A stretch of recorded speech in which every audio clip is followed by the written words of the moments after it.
Viewers,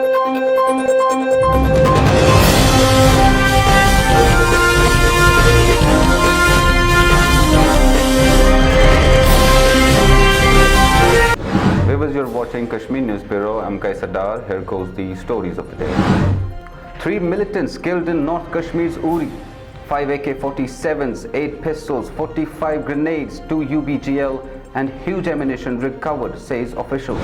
Officials said that 3 heavily armed militants believed to be those who reportedly infiltrated into this side of the line of control recently were killed at Hatlanga area of Uri in North Kashmir's Baramulla district today. As per officials, the 3 militants were killed in the gunfight which had ensued after days of cordon and search operation in the vast area. They said that 5 AK-47s, 8 pistols, 45 grenades, 2 UBGL and huge ammunition was recovered from their possession. As per the officials, during the initial phases of the gun battle, a soldier was also injured. Well, here's what GOC Chinnar Corps and IGP Kashmir had to say about the operation. In the early hours of the morning,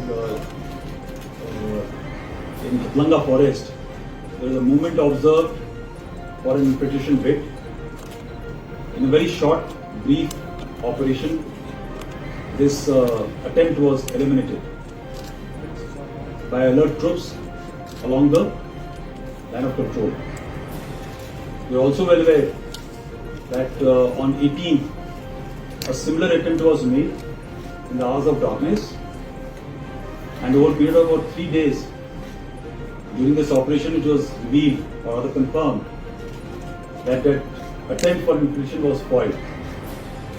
So in just last about 1 week's time, we have had one attempt which has been foiled and one that has been eliminated.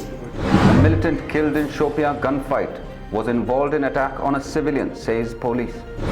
Jammu and Kashmir police busted the militant module of Lashkar-e-Toiba outfit by arresting 4 persons in Hajin area of North Kashmir's Bandipora district. Bandipora police today informed that a militant recruitment module of LET has been busted in Hajin. 4 persons have been arrested so far and further investigation is going on. Officials also said that a case has been registered and more arrests are expected. Army trooper allegedly shoots self to death in North Kashmir. Last night, an army trooper identified as Lokinder Singh Thakur allegedly ended his life by shooting himself dead in Keren sector along the line of control in district Kupwara. As per several reports, the trooper posted with Army's 6RR, a resident of Madhya Pradesh, shot self from his service weapon at a post in Keren last night. Although he was immediately shifted to a nearby army health facility in a serious condition, the doctors declared him brought dead on arrival. Even though the reason for taking the extreme step is yet to be known, but officials have said that details regarding this incident are being investigated. Head-on motorcycle collision with an oil tanker in Naugam leaves 2 people dead, another injured. Woman in Kulgam died after falling off from a running scooter.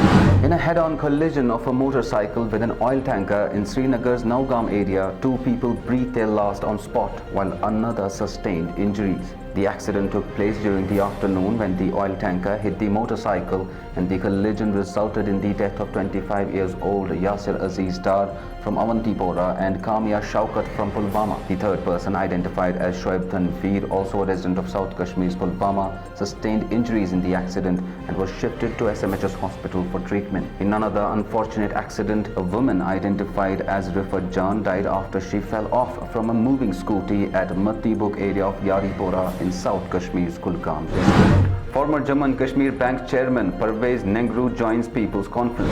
Parvez Ahmed Nehru joined Jammu and Kashmir People's Conference today in the presence of all the senior leaders of the party in Srinagar. And party President Sajjad Lone, along with other members of the party, welcomed the former Jammu and Kashmir Bank Chairman in his party fold. Sajjad Lone said that Nehru joining the party is a very happy moment for them. On the occasion, Parvez said that he will use his experience in writing a script for the economic package of the people of Jammu and Kashmir in view of the insurmountable economic challenges faced by the Union Territory. Well, that's all for the day, but we'll leave you with these visuals of Lieutenant Governor Manoj Sinha flagging off the first lot of 95 newly procured buses by JKRTC. Take care.